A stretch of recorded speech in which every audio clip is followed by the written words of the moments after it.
صفحہ نمبر 238 238 اور حدیث نمبر ہے 105، احادیث نمبر 105 اور صفحہ نمبر 238، معارف الحدیث جلد اول۔ قال اللہ تعالی وما آتاکم الرسول فخذوہ وما نہاکم عنہ فانتہوا، جو تم کو رسول دیں وہ لے لو اور جس سے منع کریں اس سے رک جاؤ۔ معارف الحدیث احادیث نبوی کا ایک جدید اور جامع انتخاب، اردو ترجمہ اور تشریحات کے ساتھ، جلد اول، مولانا محمد منظور نعمانی رحمۃ اللہ۔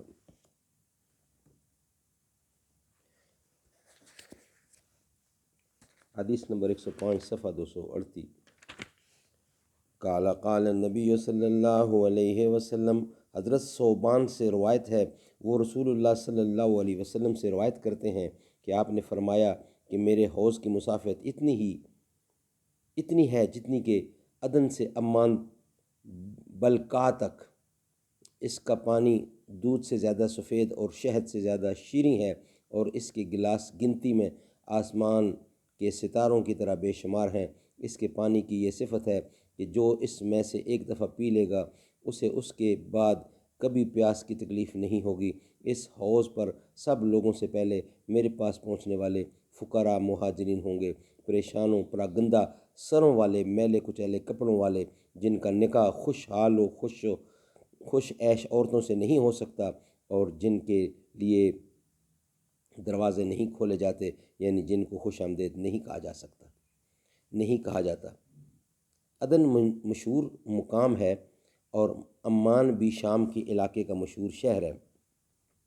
بلقاء عمان کے قریب ایک بستی تھی۔ بطور امتیاز اور نشانی کے اس حدیث میں عمان بلقاء کا لفظ استعمال کیا گیا ہے، اور مطلب یہ ہے کہ اس دنیا میں عدن اور بلقاء کے قریب والے عمان کے درمیان جتنا فاصلہ ہے، آخرت میں حوض کوثر کی مسافت اتنی ہوگی۔ اور واضح رہے کہ یہ بھی کوئی ناپی ہوئی مسافت نہیں ہے کہ ٹھیک اتنے ہی میل اور اتنے ہی فرلانگ اور اتنے ہی فٹ ہوں گے، بلکہ حوض کی وسعت کو سمجھانے کے لیے عرف کے مطابق یہ ایک تقریبی بات کہی گئی ہے، اور مطلب یہ ہے کہ حوض کی مسافت سینکڑوں میل کی ہوگی۔ آخر میں فرمایا گیا ہے کہ سب سے پہلے حوض پر پہنچنے والے اور اس سے سیراب ہونے والے وہ غریب مہاجرین ہوں گے جو اپنے فقر و تندرستی اور دنیا کی بے رغبتی کی وجہ سے اس حال میں رہتے ہیں کہ ان کے سروں کے بال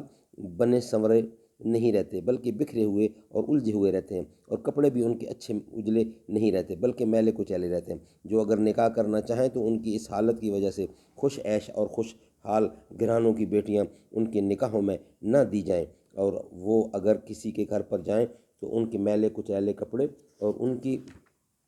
شکل و صورت کی وجہ سے کوئی ان کے لیے اپنا دروازہ نہ کھولے اور ان کو خوش آمدید نہ کہے۔ معلوم ہوا کہ اللہ کے جن بندوں کا حال یہ ہو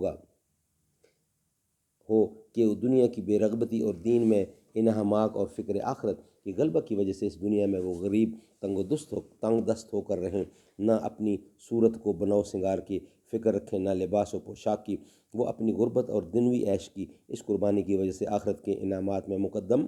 اور فائق رہیں گے۔ ہمارے اس زمانہ کے جو حضرات اس طرز عمل کو کسی غلط فہمی کی وجہ سے تکشف اور رہبانیت پسندی اور دین کے غلط تصور کا نتیجہ سمجھتے ہیں، چاہیے کہ وہ اس قسم کی حدیثوں پر غور کریں۔ ہر زمانہ کے کچھ امراض ہوتے ہیں، جس طرح پہلے کسی زمانے میں واقعی رہبانیت اور ترک دنیا کی غلط اور غیر اسلامی صورتوں کو اسلام کا پسندیدہ زہد بعض حلقوں میں سمجھا اور سمجھایا جاتا تھا، اسی طرح ہمارے اس زمانے میں شاید اس کے رد عمل میں بعض حلقوں کا مستقل رجحان یہ ہے کہ اسلام کو اور اس کی تعلیمات کو اس دور کے مادہ پرستانہ اور نفس پرستانہ تقاضوں سے زیادہ ہم آہنگ کیا جائے۔ واللہ یہدی من یشاء الی صراط المستقیم۔ اللہ تعالی ہمیں سیدھے راہ پر عمل کرنے کی توفیق عطا فرمائے۔